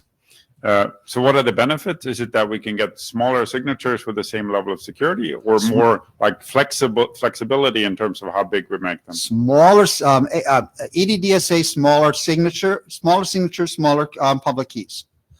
The hashing, faster hashing, lighter weight code, and the case of the macking and the key generation, fewer operations, less load on these small devices. Actually, we call them small devices. Remember, they're throwing a tremendous amount of power for their navigation, tremendous amount of power for their cameras. These are typically quite capable devices. But they're saying that, but we don't want to waste any of our capability on crypto. Crypto's too expensive. We need it to keep the bird in the plane. So again, keeping it even small for this case is very important. So they say, oh, I guess I can afford to do this. Okay, thanks. More questions? Yeah. Andrew McGregor, it's a bit rich to hear UAV people talking about crypto being too expensive when just the heat dissipation of the MOSFETs and their speed controllers exceeds the power consumption of the entire radio system and computer. But anyway. Well, they're saying, but they're saying, but we need it for that. Do you know of any formal analysis of the KMAC construction? I've just been looking on the Ketchak team page, and there's a bunch of people who've done practical cryptanalysis. But is there any reason we believe the construction itself is in any way secure? I've been pointed various things. I don't know the things I've been pointed to answer that question. I am not the cryptographer in the room. I am the crypto plumber. I've been told that these things have been extensively evaluated. You can trust NIST as far as you can trust NIST to put them in NIST standards, but others are using it, and it is what it is. It is pretty amazing. I'm hoping that this will then drive more of this evaluation, because right now, where is it being used? As far as I know, nowhere. NS, network time, NTP. But okay, it's fine. Could you, I don't know, put on the mailing list or something, a list of all the papers you've been pointed to, just for people like me to have a look at? I will try to dig it all together. I've been talking with Johan Diamond in Belgium. Been speaking to him directly, and some of the others. Also in the past, in CFRG, we've had, I forget the gentleman's name who's attended a couple of the sessions. One of the other members with the monkey hash, they've been making their monkey 12 hash, so they've been here as well, and so they've told me a number of things about it. But yeah, I will dig through my emails to find out what I have there, and share those. That'd be great. Thank you. Okay. Thank you. Okay, so thanks. This has been all the presentations, and we had good discussions, which is good. So now we're gonna move to thank you, Bob. The last part of the meeting, which is that Bob put together actually a charter proposal, which the idea is not to do a committee editing or something like that, obviously. So go to the materials page and you can get it there. We are projecting, but scrolling up and down is not gonna work for everyone. So it's online available. And the idea is with all the presentations, the problem space, the basically constraints, the initial approach that they are using to solve this, whether or not it's worth it, basically chartering a working group or rechartering the HIP working group. So that's the question we are having here. So please take a few seconds to read through it, and then we will move into the questions. Bob. Just maybe one comment. If you go through the charter, is that the expectation is that the work is being driven in a pretty fast way. So take that into consideration as well. There was one comment earlier in the BOF of a line which I will be adding in here, and that's liaisoning with other organizations. Right. Yeah, that's not in this draft. That will be in the final charter. Yeah, I captured that in the notes. Yeah, good point. Stuckart here. So obviously there's a question of, do we take this on at all? And then if the answer is yes, that we take this on at all, there's the question of, do we recharter the HIP working group to add this scope, or do we create a new TMRID working group? Because I don't think HIP is the end of the story in terms of application of various IETF standardized protocols to this problem space. I think we're going to need help in DNS. We're going to need help in RDAP and who knows what all else. Last thing that I want to mention is, I know that a consideration is whether there will be available manpower to work this if we do take it on. And back at the ranch, we have Adam, James, Joe, Matt, Ryan, and Zevi. So, okay, six young developers, not counting me because I'm useless at this point. He's nodding yes. We have 6 young developers who are not focused exclusively on the remote ID problem, but they are focused exclusively on communications communications and networking for small UAS. And a big part of that is the remote ID problem specifically. So, and these guys are fully funded for like the next 18 months. So we have programmer cycles to work on prototype implementations for the necessary interoperability testing to move this forward on the standards track. Okay, good. Thank you. Eric.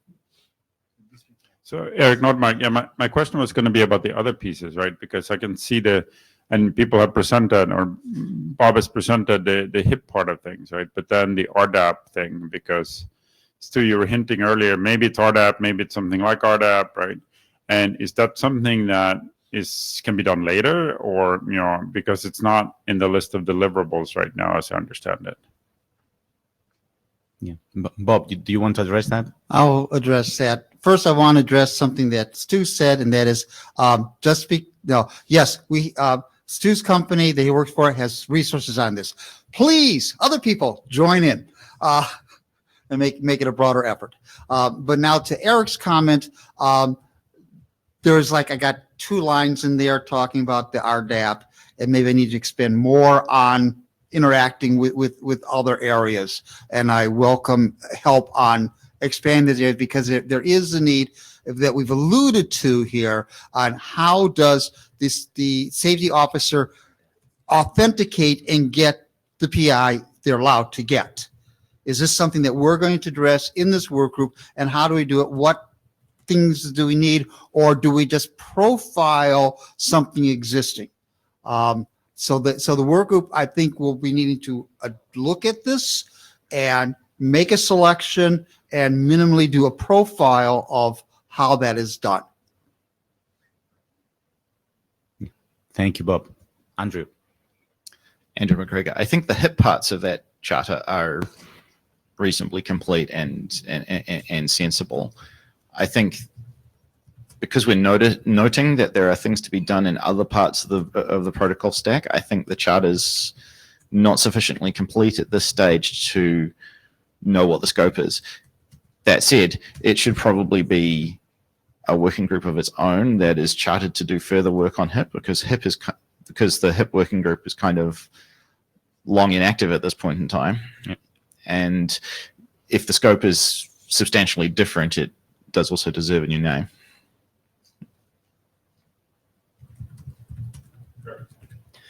Adam Whitaker. I just want to make another point. For a working group thing, it's trustworthy multi-purpose remote ID. That's kind of what we're calling this. There are other places that remote ID that we need to be trustworthy could be applied in. It's something that we know that's there. And if we can get something there, I don't know what it looks like right now, but I know that I don't want to say the word, but IoT, because that's a very dangerous word to speak here, I think, because it's quite a big term and it has a lot of people involved in it. But, IoT devices, and as Stu was saying, you have a thing in front of you, you want to ID it, and you want to trust it. I think that is a big piece of this, but I don't know how it fits overall. Okay, thank you. Arnold, again, please keep your questions concise and comments. But I guess there was one question that wasn't answered about RDAP. So is it time frame wise, could it be deferred for 6 months to work on those pieces, or do we need to put it up front because we need to get the complete sort of registration process that includes the HIP part of the registration and the registration of the other information into an RDAP-like thing, right? That's like, because it affects the charter, because if it doesn't need to be started now, we could say, okay, it will show up later, right? Not an immediate workout. Yeah, Stu Card here. I can't answer the question, but I can tell you what ASTM has done. ASTM says in their WK 65041 work item that a registry is essential, but defining how that registry will do its job is out of scope for this particular standard. This particular standard will address only, I'm talking about the ASTM standard, will address only how the identification is done. How you then use that ID that you have acquired to look up data was left for the diligent student. I think that is a major material omission that does need to be addressed. But if ASTM can punt it temporarily, we could punt it temporarily. Okay, and we are cutting the line now. So Andrew McGregor, forgotten your name, to the point about other areas than aviation.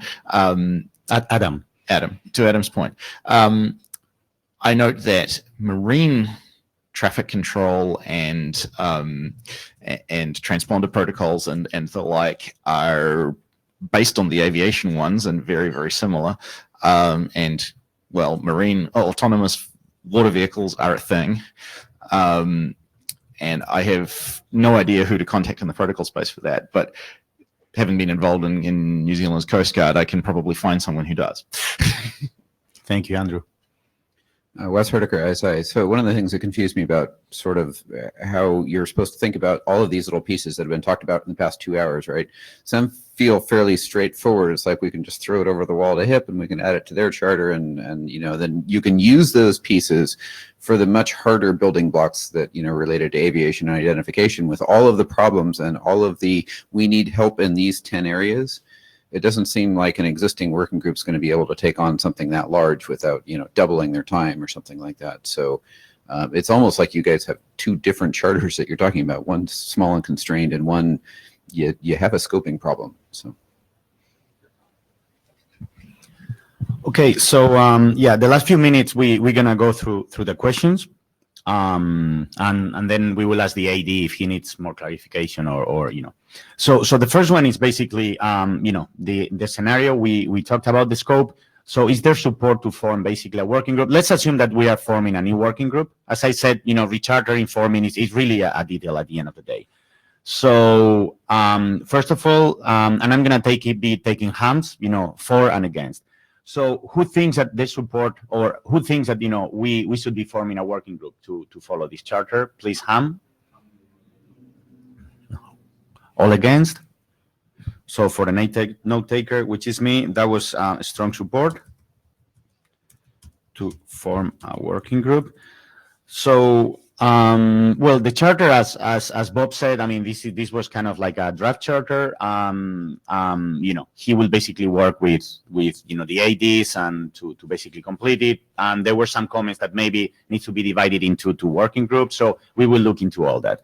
So the second is you know, the community think that the problem statement is clear, well scoped, and solvable, and it would be useful to solve. So again, please ham if you think that's true.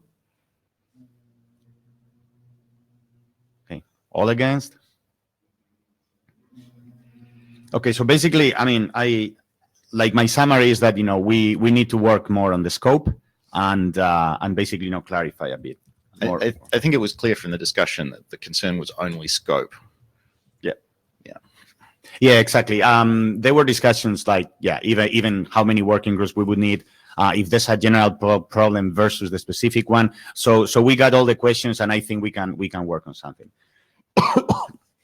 And now, as you know, I mentioned before, and then Stu was following up on that, we need to basically, you know, get a feel of, you know, the level of commitment and the level of energy and the level of, you know, the number of cycles people are going to be able to spend on this. So the first one is like, who would be willing to review documents? And this is not a ham. Please raise your hands. Yeah, of course. I mean, writing, reviewing. And can you confirm this on the mailing list, please? Thank you. Yeah, but show show of hands so that 1, 2, 3, 4, 5, 6, 7, 8. So around 8 people that are willing to review documents. And well, the editor, we said, we included in that. So it's 8 people willing to edit or review documents. And yeah, there's more questions or yeah, exactly. So the next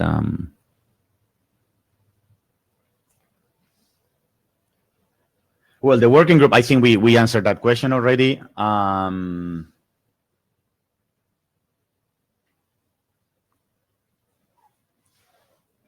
Yeah, so I think we have covered everything. So at this point, as I said, the summary is that there was strong support to form a working group, but we really need to work still on the scope mostly to basically scope it in a way that is not too much to chew for a working group.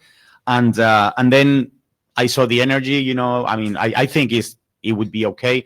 Also, following up your comment that there's also people, working, let's say, back-end support, prototyping, writing code, which is actually very useful. Bob. I would like to thank Gonzalo and Daniel for chairing the BOF. I like to point out these 2 gentlemen are swamped in their work in the IETF. So to note that we will hopefully get a work group out of this. So if you want to either have experience as a chair and have cycles, or you want to get involved in this area, speak to the AD, speak to our BOF chairs. Yeah, and this is actually a good point. So that we agreed to help with the BOF, but going forward we would need also people willing to chair and that put much more cycles on this. Stu. My parting shot here. I really want to thank everybody who showed up today, and doubly thank anyone who chooses to assist us in this work. Not wishing to be melodramatic, I do have to say that in all seriousness, this can save a bunch of lives. Thank you. And to conclude the meeting, I would like to ask Eric if you have something to add. You are happy? Any further questions? No, first, thank you again for doing this, and thank you for Adam and Stu on this. Obviously, the charter is not ready to go. This is clear. We can do it, of course, over mailing list, getting something, and we do not need another BOF maybe to form the working group, so we can go more direct. Everything needs to be completed on the mailing list, I'm afraid there. Yeah. But I'm quite positive, and I'm pretty happy to see big names here. And people looking to work beyond ASTM, because that was my major concern, to be honest. So it's not a single company effort, that's broader. Thank you, Eric. So the next step, we will continue working on the mailing list on the charter, and the meeting is adjourned. Thank you.